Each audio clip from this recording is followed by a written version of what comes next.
Hey guys, recently I made this gorgeous potato and pea curry. I started as a side dish, but it was so nice it could easily be the main focus of the meal. It's really tasty, spicy and vegan too, so it's quite healthy. You start off by parboiling a kilo of potatoes in some salted water for about 8 minutes. Then you heat 4 tablespoons of mustard oil in a heavy based pan and tumble in your parboiled potatoes. Allow to fry for about 5 minutes until lightly golden.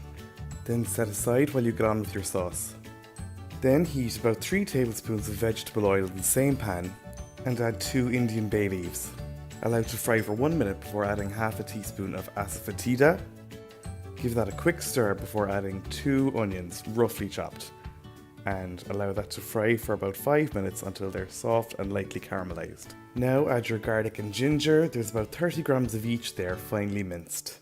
And fry for another 5 minutes until lightly golden. Now it's time to add your dried spices. In this cup I have the spices that I ground myself.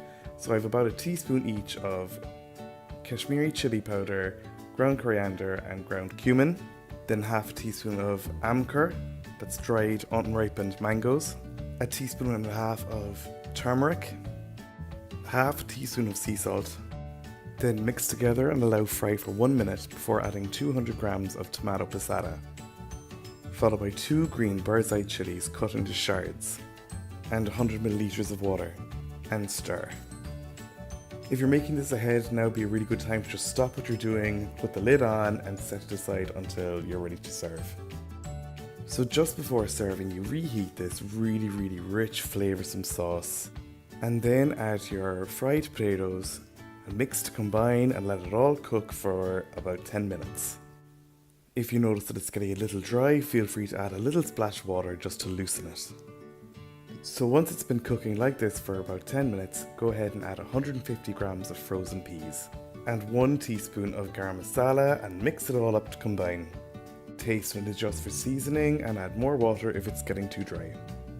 This won't need much time to cook through now at all, just 3 or 4 minutes until the peas are cooked. Finally, add a good handful of chopped coriander and serve up.